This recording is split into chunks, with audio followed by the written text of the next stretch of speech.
Yeah, first of all, really, really difficult game. Really tough one for me to stomach, there were some things, as I always try to tell you, there are some things that I thought were positive about the game that we can build on. But there's also a lot of places that there's still some work to be done. And again, up front, on the back end, up front on offense, on the back end on defense, and then special teams, the return decision-making of our returners.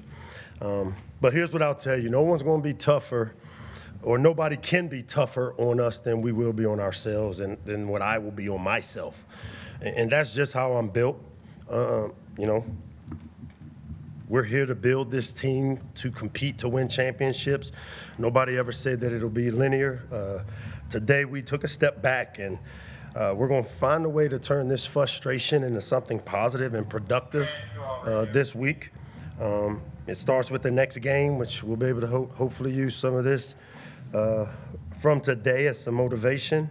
But the one thing that I'll continue to tell you guys, we've got a good team, and I'm not going to let what just happened or some of the things that have happened in our past dictate the future of where we're going. And again, it'll start with me. We made tough decisions here the last couple of weeks that will take some time that will be beneficial for us in the long run. And I feel really confident that we can get this thing fixed and get it fixed sooner rather than later. So with that, I'll open it up to any questions.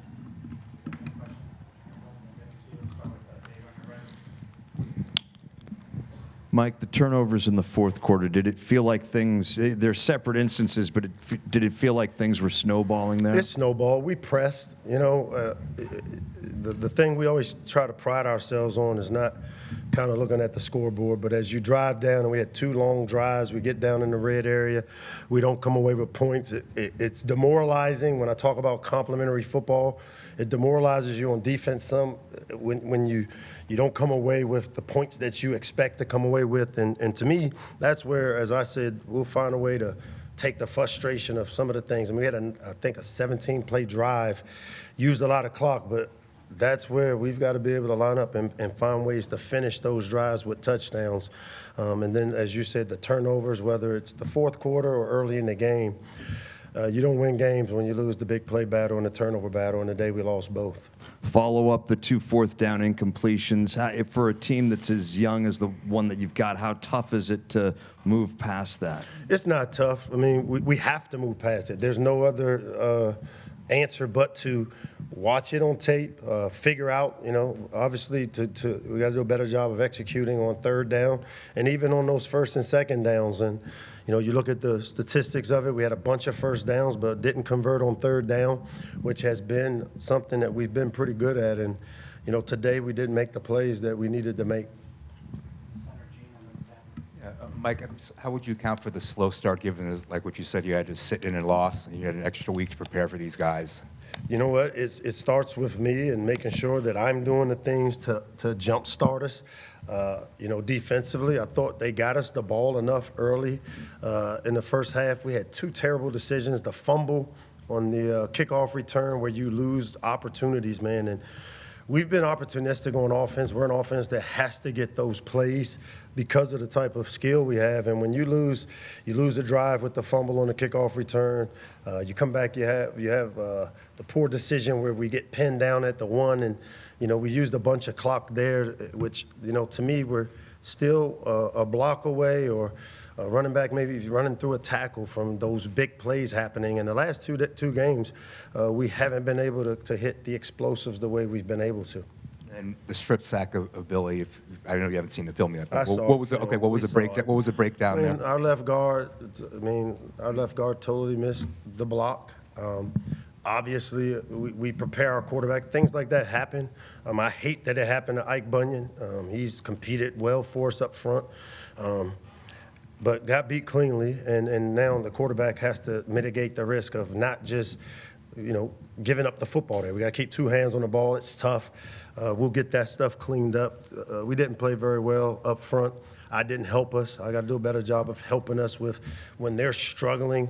That's why we tried to run the ball there in the second half a little bit to take some pressure off of it. But again, these frustrations we'll use these frustrations to create some production this week.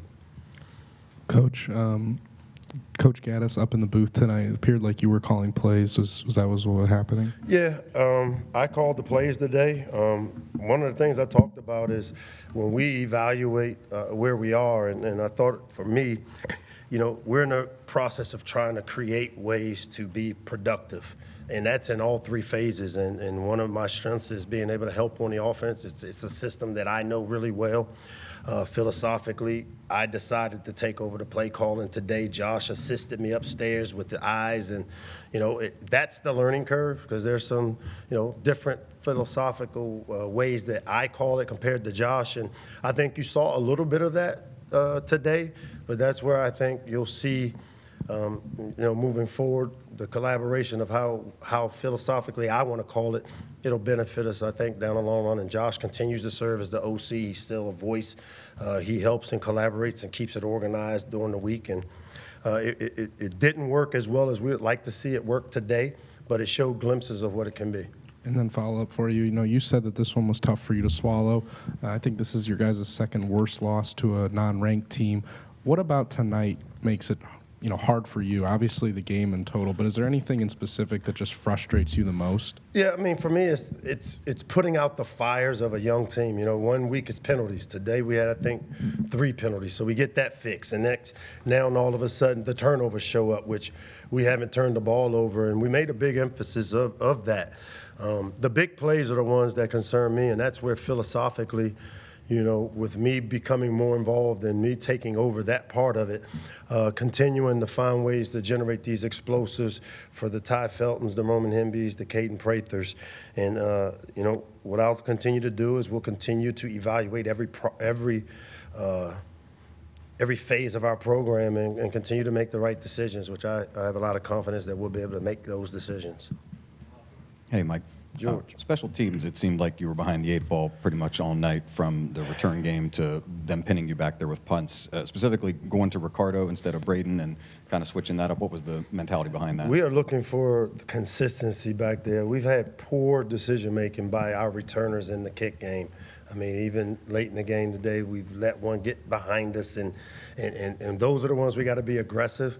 Wiz got banged up the last game, and so we had to – Ock was down. We have quite a few returners that have been out there to help us. Ricardo's been one of those guys that we've been developing for about 2 years, and he's got the ability to make the plays because he's got a tremendous amount of speed. Got to protect the football, and to me, that's the part.